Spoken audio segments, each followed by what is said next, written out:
So, Mali, you are at your studio in APT. I Do am, you, do yes. you want to Yeah. say a few words about what APT is? Because some people may be familiar with it, especially those that are based in London, but it may be less familiar to those in other parts of the UK or those in other countries. Okay. So I'm not muted, am I? I'm audible. You're Okay. audible. Yeah, it's we've been here about 28, 29 years. It's an artist-led charity. So we have trustees and an administrator, but it's run very sort of collaboratively. And we have a big gallery that isn't really for us, although every now and again there's a group show, but people apply. Some of you have shown here, I think, already. So it's a beautiful old building, an industrial building, factory. And it was open plan when we got it. And so we came, those of us who were here at the very beginning, we just put a sort of chalk mark around where we wanted to be in the building, what we could afford. I chose the top floor because it looks out on the creek behind me there, tidal creek that goes into the River Thames. And we're an educational project, so the gallery, the works in the shows in the gallery often have workshops, symposia, and anything that can kind of spread the activity of fine art, really. Yeah. So look out for us, please. And we have open studios once a year. So there's a website that you can find. So when we were having the conversation in your studio, we started back around 1998 to up to a couple of years ago. So there were a few paintings in your studio that we didn't get the chance to talk about. And we also thought it might be quite interesting to look at an older work. So this is one of the paintings. Hopefully you can all see that on screen. This painting here from 2017 called Ghost. Is there anything about this particular work that you would like to talk about?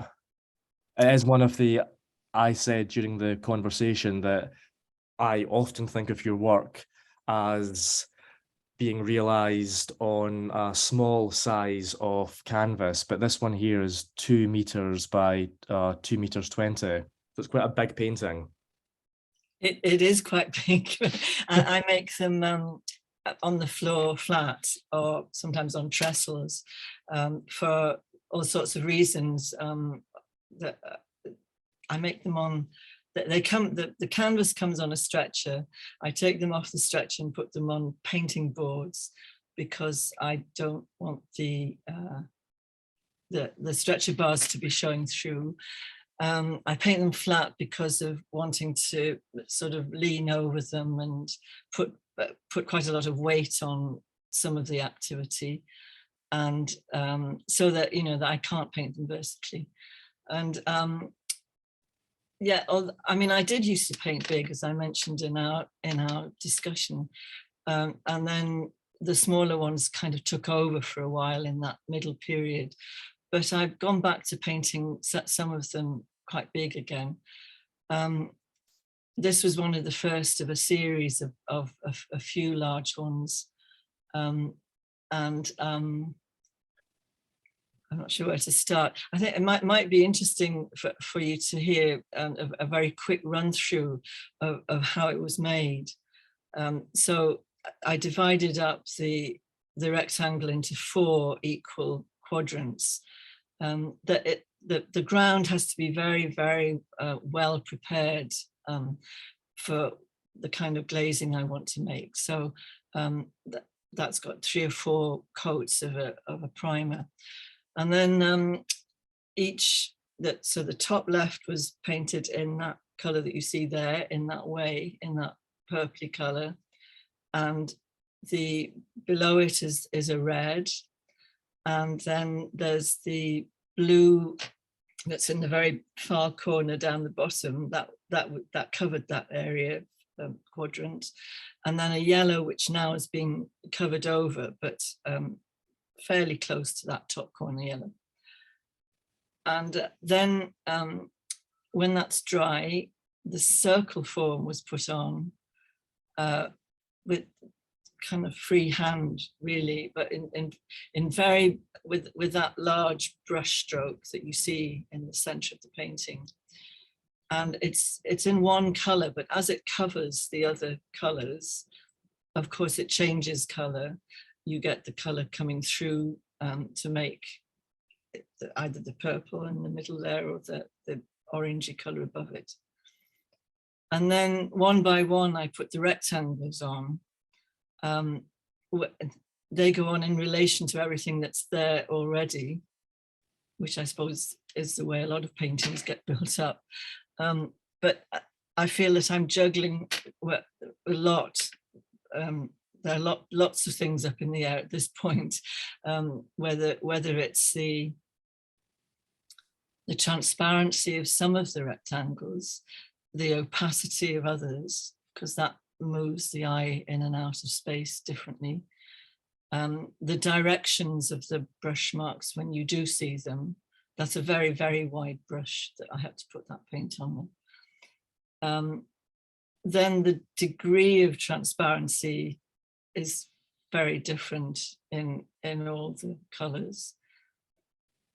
And the amount of color that's there, whether it's a smaller one or a bigger one. And then there are sort of echoes across from one yellow to another yellow, or one red to another red. And all the while this, there's a circle ghosting through, which is what the top rectangles are kind of hanging on, except that the middle colors are part of the original painting. So I better stop there, otherwise it's getting confusing. But I guess behind it all is something that's been pretty consistent in what I'm interested in when I'm actually painting, is the mysteriousness of it, is how color in all its manifestations, the thickness, the thinness, the warmth, the coolness, all its properties, that it can construct luminosity. And I don't mean brightness necessarily, although this is pretty high key color. And I don't have a recipe for it. I mean, I know color theory like we all do, but it has to come about in the making of the painting, or not come about when it starts going wrong or when it needs adjusting. And so it's something that really keeps me interested. And so a lot of what I do is sort of finding ways to explore that. And again, this is rather mysterious to me, that finding those ways and arriving at what eventually I suppose I can call an image or a painting, that has an identity, that it's not simply an experiment. It begins to have an identity as a painting. So as you're making it, it's always lying flat, it's always horizontal. Do you? I put it up to make judgments about. Okay. I can't judge the space that's happening unless I'm seeing it face to face, basically. Okay. So it's quite strenuous, all that. the pin, the stapling up, the putting back down again. Yeah. I mean, these big ones now, for me, to get into the middle of them when they're horizontal is quite a stretch. And I've said in some places that, I have to sometimes build a kind of plank to, like walking the plank across them or crawling across to get to the middle. I mean, somebody said, well, why don't you use brushes on long poles? But that doesn't give me quite the control I need. So they are, I make them less frequently than I used to, these very big ones, because they're just so strenuous to make. And this is a small one. Yes, so this is from 2021. More recent, yeah. Yeah, So cool. that so when I was saying when we were talking about one thing leading to another, because of that question, well, what if I did it this way instead of that way, which can give rise to sort of different looking paintings, but yet very connected. They're very connected. So there's a question there. Is it me that reads them? Or okay? Yeah, it's okay. I'll do that. Yeah, it's fine. Okay, I'll carry on with this for a while. So there's the circle over the checkerboard. This time a checkerboard with more than 4 quadrants. And so I thought, I'm going to bring the checkerboard back from its place back there, out back front again, and do what the circles do, rotate them. And the set of relationships that threw up was, I mean, I suppose it's almost any set of relationships can be infinite, but it was much more sort of complex, and at that time more, I don't know, engaging or exciting. So that gave rise to quite a few in this group. One of the questions was, how do you get the lines so straight? Do you use tape, or is it by hand? Yeah. So I said recently, when somebody asked me about that, I said, no, I don't use masking tape. And then I said, yes, I do use masking tape. I don't think of myself as a masking tape painter, but I did use tape in these. So what does that say about me? Just I have to use whatever kind of suits the job, the current job. And I sort of surprised myself that I was being so, I mean, they're not really measured, they're not precise in that way. I measured them by eye. I sometimes cut out a sheet of paper in order to position it. Okay. And sometimes to see what a color will work like. And it's very pragmatic. It's something that I'm not very familiar with doing, but then this sequence of works demanded that. One of the other questions, at what point did you have the circle in mind, talking about the first big painting we were looking at together, which I think is the Wilbury 4 painting? So you kind of touched upon that, saying that you're not really interested in circles. It's more of how it operates in space. Are there other shapes that you would maybe, following on from that, are there other shapes that you would either consider using or that you have used that don't do the same job as the circle? Yeah, I'm sort of open to anything, in a way, that comes into my imagination or brain. The first circles were very small, and I cleared them with round sponges. I was just wanting to clear paint from the wet surface to get at buried color. And I maybe tried with my fingers at first, or scraped it. I found the circle, as I said, the most useful thing in terms of how it worked spatially. And so, I could say, well, this is what works. So I wasn't interested in circles for any other reason. And then I became more and more interested in how they worked in relation to everything else that was, going on there. So the circles became bigger, and I made them differently, or, cleared them differently. And And that's why the surface had to be very, very well prepared, because if I wiped them on a surface that wasn't so well prepared, I would get something sort of, kind of grubby, or it had to come off like stuff on a window comes off, if you wipe it. But I'm not sure if I'm answering your question. The big circle came,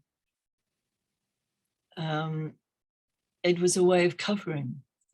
So I'd started out, the first lot of coverings I did was cover the whole surface, the one colour surface.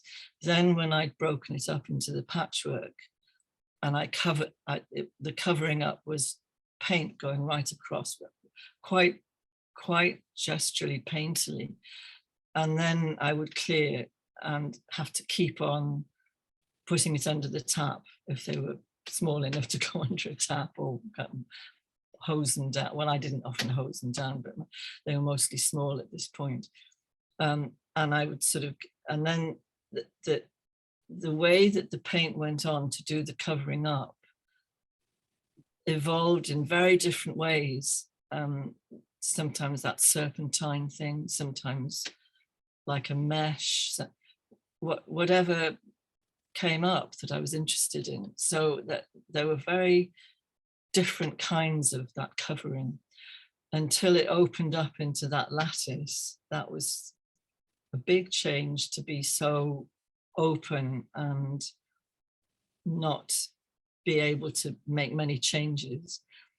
And so the circle, I think, I'm thinking aloud here, I can't, never kind of made a record of this thought, that the circle was another way of covering, because it didn't cover everything.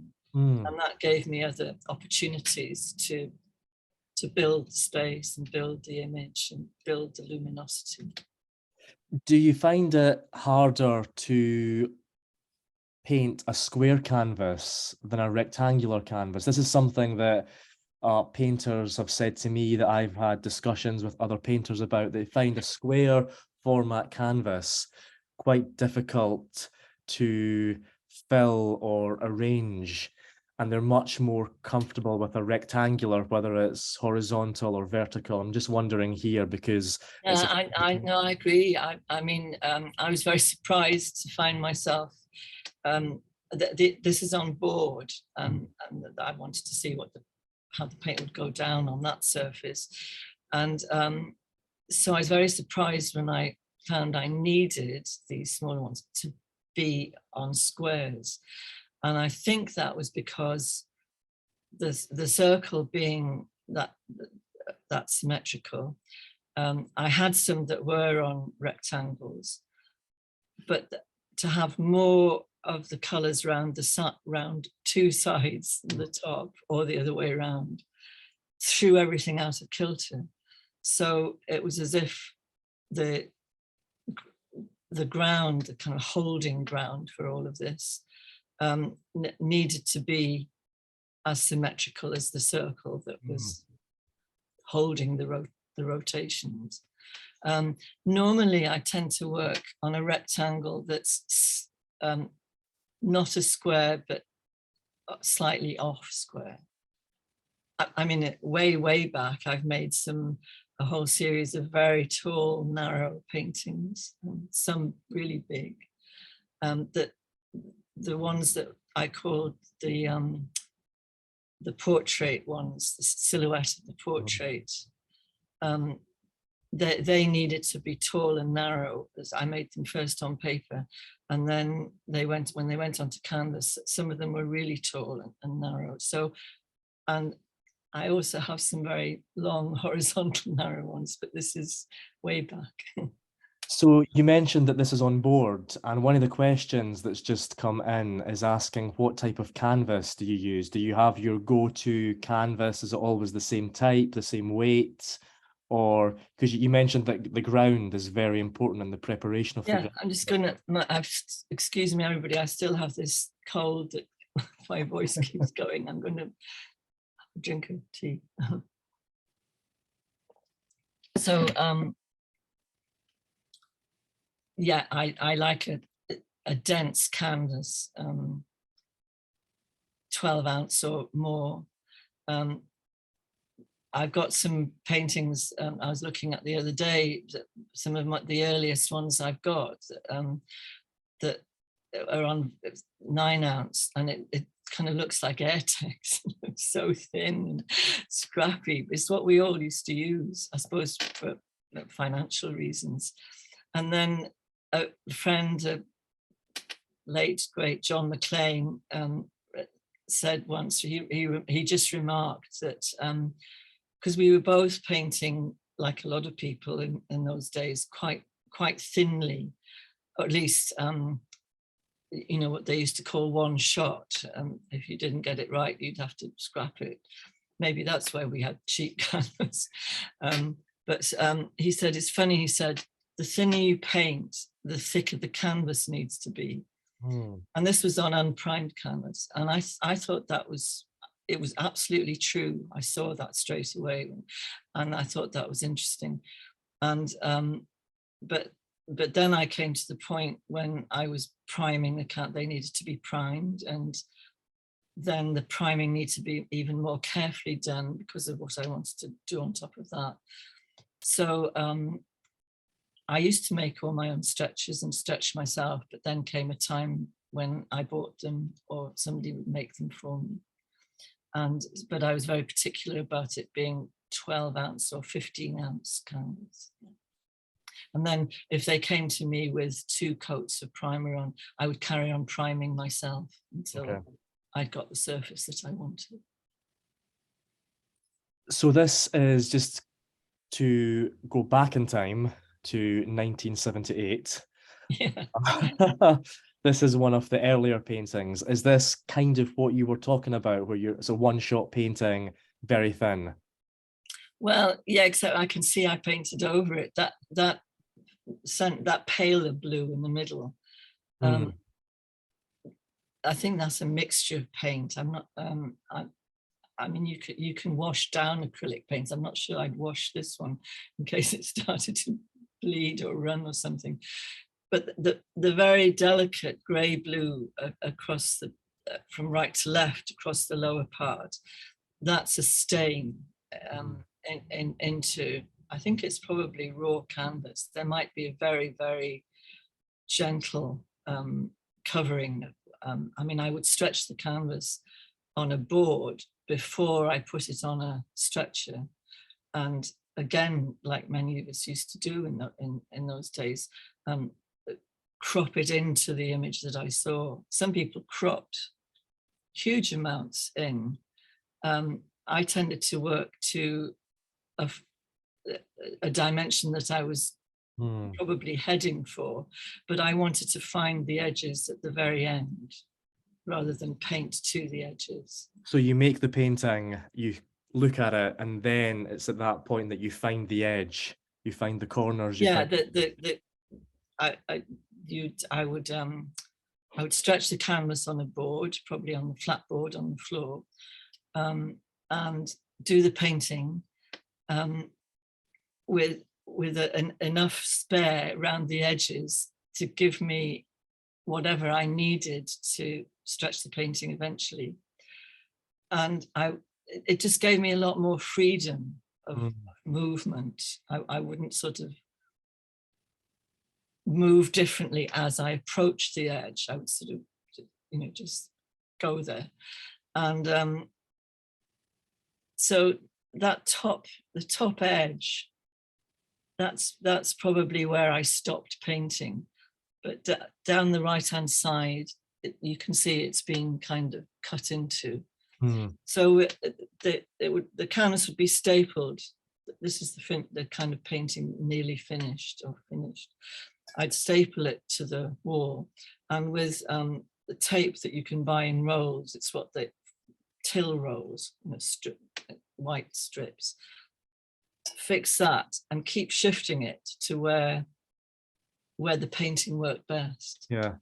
Well, there's I think it's the Painters Painting documentary from the 70s. And I think it's either maybe Larry Poons or Jules Olitsky, and they're filming him where he's working out the edge. And sometimes it's just an inch or half an inch that he's moving the tape to find the edge.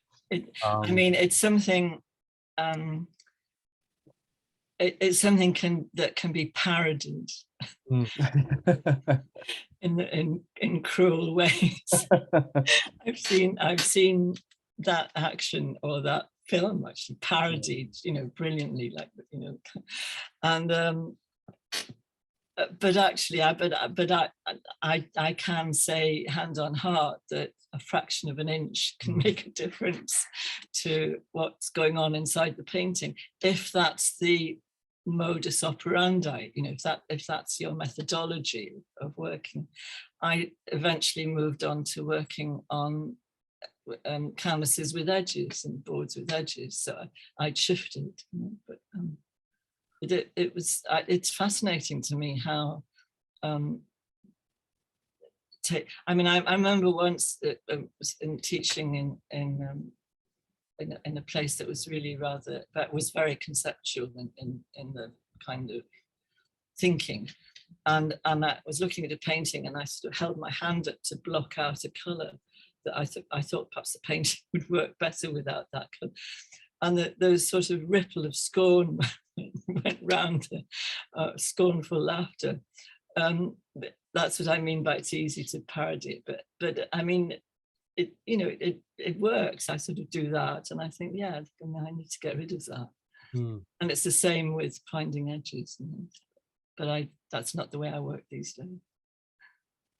Do you ever use black and white? It's one of the questions that came in through the chat. You mean just a black and white painting, or? I think, do you just, in what cases did you use black and white? That's the question. So, okay. Yes, I have. Not that long ago, actually, there's a painting called Contre-jour that I then worked out as a silkscreen print. I thought it would work well as a print. I don't do much printing, but occasionally I do.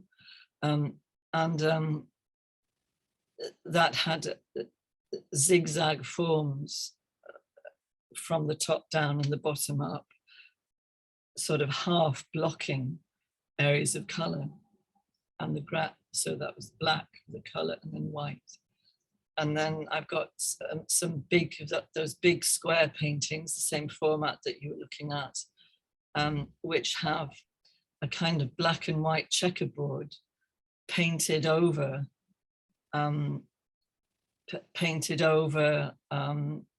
coloured checkerboard.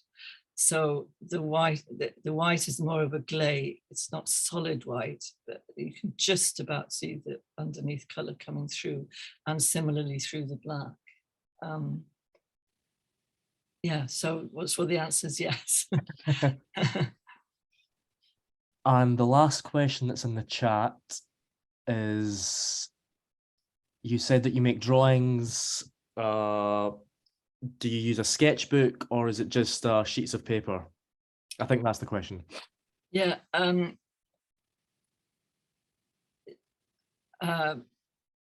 do quite a lot of work on paper with colour, actually. So I suppose I think of them as like drawing stroke painting, or painting stroke drawing. And some of those are, as I was saying earlier on, derived from direct plein air landscape painting. Haven't done so much of that lately, but I do have a lot of them in my plant chests over the years, accumulated. And then I work on paper in between working on canvas, on all sorts of sizes. And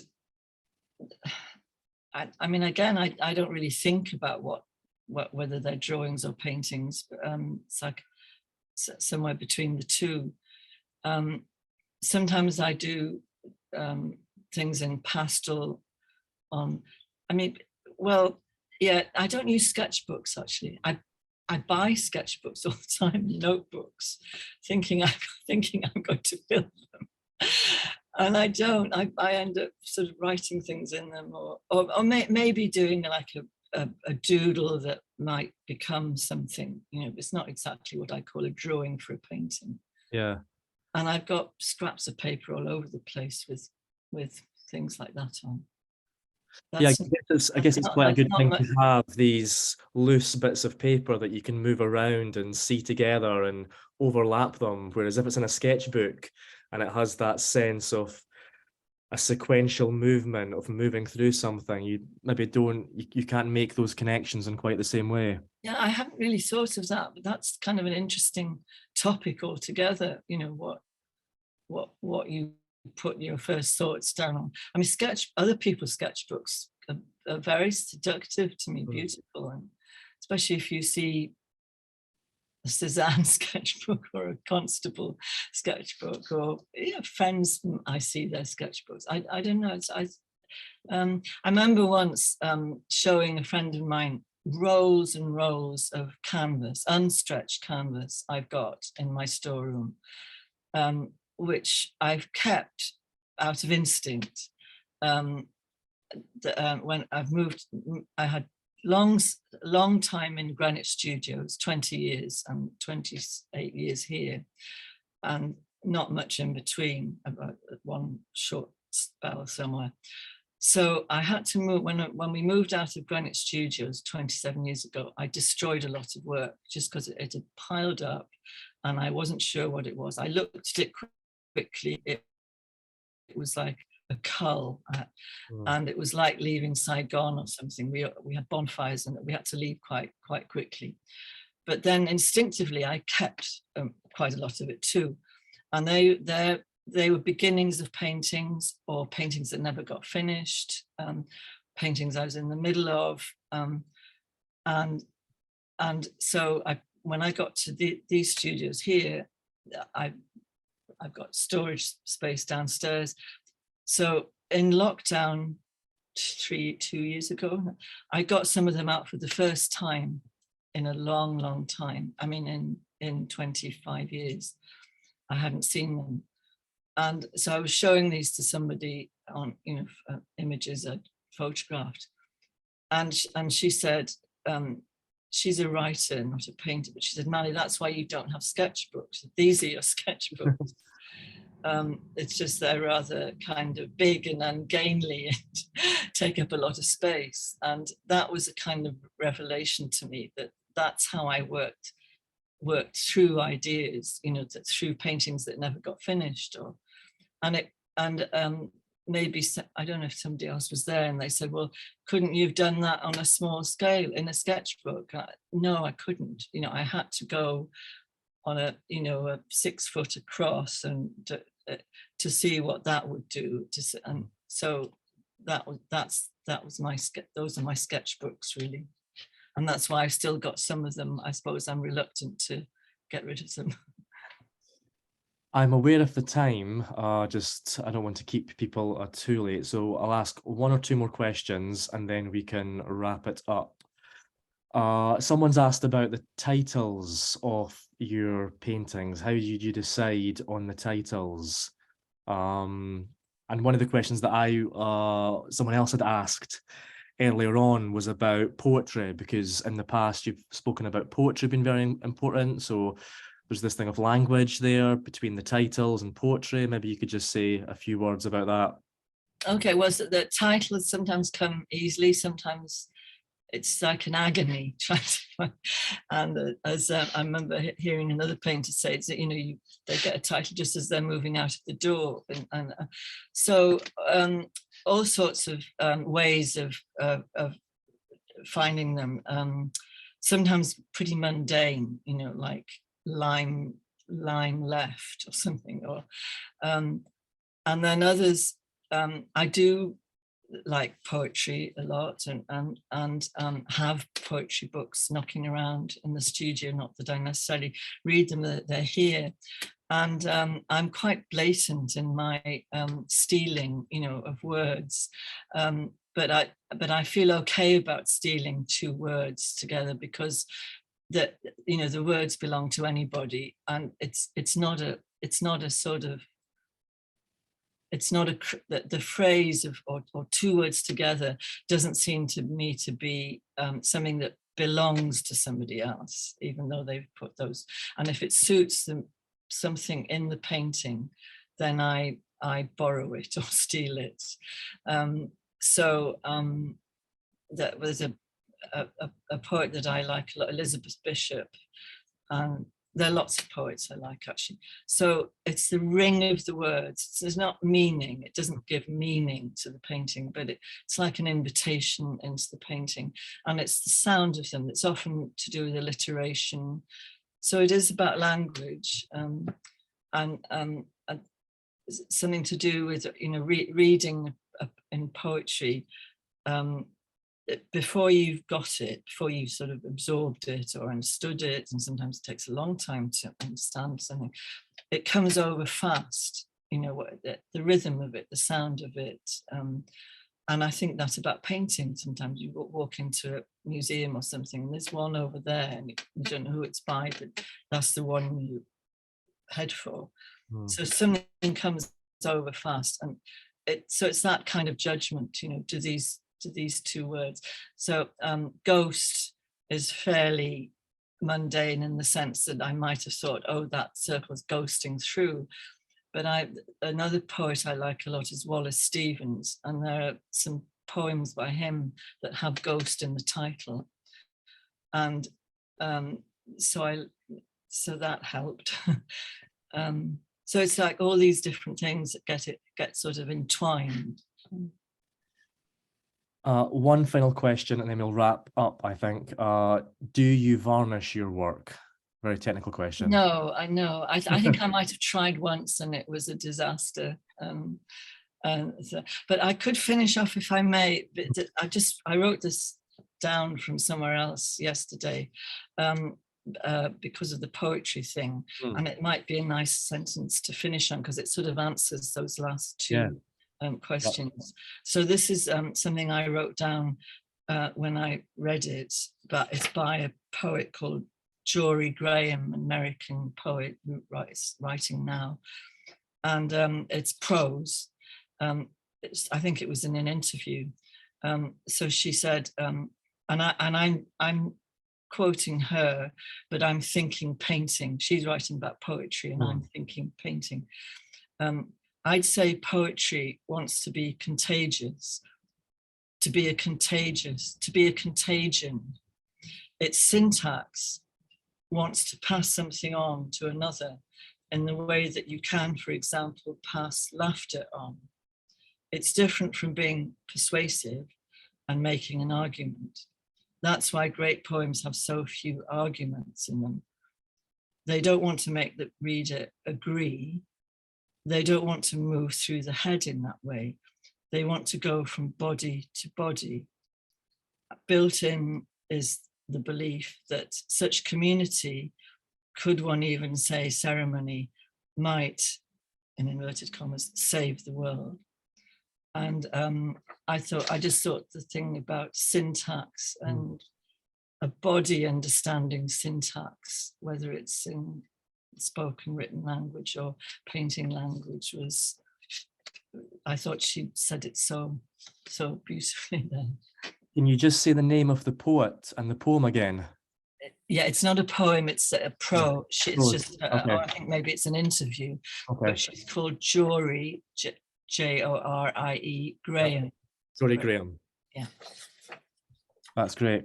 Okay. I've had lots of very positive comments in the chat, just saying how great the talk is, how great the work is. So I can send that to you later on, so you can read through. Thank you everybody for being there. I'm very touched to see all these faces and names.